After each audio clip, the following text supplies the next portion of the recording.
Assalamualaikum warahmatullahi wabarakatuh.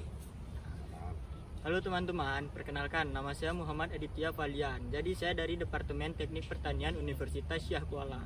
Nah, di sini saya ingin berbincang-bincang sedikit mengenai agrotechnopreneurship.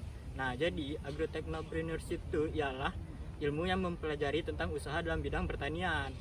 Nah, jadi di sini saya sedang bersama Bapak Saiful selaku owner dari Green Garden. Nah, jadi Green Garden ini berlokasi di Gampung Lamdue, Kecamatan Pekanbadak, Kabupaten Aceh Besar. Nah, jadi tanpa berlama-lama kita masuk ke topik pembahasan. Nah, jadi saya ingin bertanya-tanya Pak dengan Bapak. Oke. Nah, pertanyaan pertama itu bagaimana awal mula Bapak bisa membentuk usaha Green Garden ini Pak? Bagaimana mulanya ya? Nah, oke. Sebenarnya kan saya nggak punya latar belakang pertanian. Latar belakang saya itu pemasaran. Pendidikan saya ekonomi pemasaran. FK Unsiah kan, Fakultas Ekonomi Unsiah. Kalau dulu kan Fakultas Ekonomi Unsiah. Kalau sekarang USK toh. Ya. Jadi latar belakang saya ekonomi. Tapi kenapa saya masuk ke pertanian? Karena pertanian saya anggap gimana ya? Bakal dibutuhin sampai ke depannya juga Pak? Enggak, sebenarnya otodidak aja, otodidak, ya. lihat-lihat, suka, pelajari, ikutin proses, Ya. gitu. Nggak ada hal yang mendasar tentang itu. Kebetulan saya sudah pensiun 1 tahun yang lalu, jadi ya udah di depan rumah ada tanah kosong, kita coba ya. Sampai hari ini sudah 1,5 tahun. Berapa nih Pak luas tanah? Lebih kurang 1.000 untuk melon sendiri nggak sampai 500, hanya sekitar 250 meter atau 300 meter Lumayan. ya. Jadi untuk pertanyaan kedua, kenapa Bapak memberi nama usaha ini dengan Green Garden? Green Garden ya, sebenarnya nggak serius-serius amat. Yang kepikiran kebun hijau, udah Green Garden aja, sesederhana itu. Kita lanjut yang ketiga Pak, Ya. ada nggak Pak tantangan yang Bapak hadapi selama menjalankan usaha ini Pak? Nah, tantangan banyak karena kan kita baru, semua bidang yang baru kita geluti itu tantangan semuanya isinya. Tapi poinnya terus aja. Harus konsisten. Iya, terus saja. Kadang kan kita lihat tantangan, waduh ini berat nih, ini bukan bidang saya nih. Nah, hari ini enggak begitu cara pandangnya. Walaupun ini bukan bidang saya, tapi kita punya kesempatan di depan rumah ada tanah kosong. Itu yang ada di depan mata lakukan, gitu loh. Jangan jauh-jauh nyarinya, sekitar kita, apa yang kita suka lakukan. Oke, gitu. Oke. Selanjutnya pertanyaan keempat, apa strategi yang Bapak gunakan untuk memasarkan produk melon ini Pak? Strateginya, kebetulan saya sendiri berlatar belakang ekonomi, konsentrasi kuliah saya juga pemasaran, itu nggak terlalu ribet buat saya. Ya udah Sudah terbiasa dengan pasar. Jadi pasar itu adalah hal yang unik untuk teman-teman yang nggak ngerti pasar. Itu sangat unik. Orang-orangnya di dalam, ya, bagaimana mempelajari orang-orang di dalam.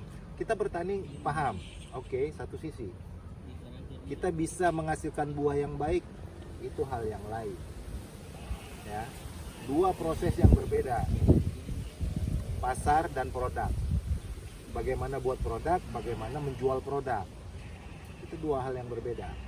Tapi satu poin yang paling penting adalah lu harus tekun,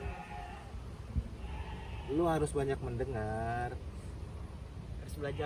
harus belajar terus, karena pasar itu dia akan jatuh jika supply kurang. Itu kan memang hukum ekonomi, ya kan? Supply dan demand itu hukum ekonomi. Pada saat pasar kekurangan barang, harga naik. Pada saat pasar kelebihan barang, harga jatuh. Itu seperti itu aja, sesimpel itu. Pendekatannya saja yang berbeda, ya kan? Setiap orang di pasar itu kan macam-macam orang.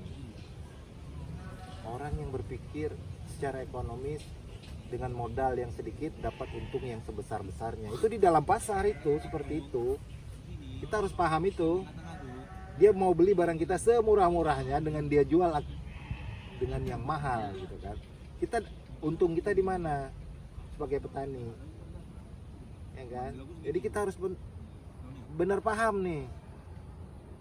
Kalau enggak kita kesesat di pasar, harga kita jatuh, capek-capek kita buat produk bagus, grade A misalnya, melon kita keluarkan grade A, tapi kita nggak paham bagaimana grade A itu bisa kita jual dengan gampang. Itu petani-petani memang butuh belajar itu. Mungkin adik-adik ke depan berikan ilmunya bagaimana setelah menanam, bagaimana menjual. Oke, gitu. Nah, jadi pertanyaan selanjutnya Pak, bagaimana cara Bapak menjaga kualitas melon itu sendiri Pak? Nah, jadi ada kualitas, ada harga. Itu di mana saja kan, ada kualitas, ada harga. Jadi jagalah produk itu, tanam dengan baik, terus belajar, jangan pernah merasa gua udah pintar nih, lo bakal jatuh, nggak akan pernah cukup ilmu. Hama hari ini pakai obat A dia tahan, kemudian pakai obat A lagi nggak mau, resisten. Jadi kita harus pintar-pintar. Kalau kita udah pintar di situ, kualitas akan baik. Pahami proses, ikuti proses, oke, baca alam. Oke, untuk pertanyaan selanjutnya Pak, Ya. Bagaimana respon pasar terhadap buah melon ini Pak? Respon baik sebenarnya, asal produk baik. Yang penting kualitas Pak. Kualitas, bukan kuantitas. Kan kita harus- Biasa kalau kuantitas itu nafsu, ya. Ini baru bisa dikit nih, baru paham dikit nih, baru paham satu musim. Kan gini, kalau petani itu dia harus paham 2 musim. Ya. Karena 2 musim, 2 cara yang berbeda, musim hujan dan musim kemarau. Nah, kita baru tahu nih di musim kemarau, ya. Perasaan kita udah pintar, kita main gede. So, pertama kita main 1000, perasaan kita udah pintar, kita main 10.000, 10 kali kita naikin. Karena kita paham, kita udah tahu nih, kita udah bisa.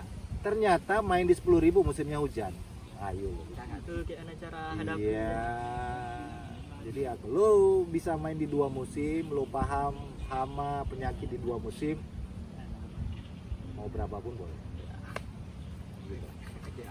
Untuk selanjutnya, ada nggak planning Bapak untuk ke depan mengembangkan usaha melon ini Pak? Udah pastilah, semua orang kan bikin maju. Ya, betul Pak. Tapi jangan tergopoh-gopoh, jangan terburu-buru, Tetap ikutin saja. mempelajari ilmu baru Pak. Terus pelajari, karena ilmu berkembang, hama berkembang, penyakit berkembang. Kalau kita stuck puas di saat ini, lo nggak kemana-mana. Oke. Untuk yang pertanyaan terakhir Pak, Ah. ada nggak Pak tips dan trik untuk teman-teman kita semua yang ingin membudidayakan tanaman melon ini Pak? Tips dan trik. Yang pertama, kenali tanahmu, Hah?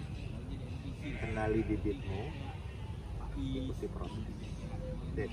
Itu saja. Oke.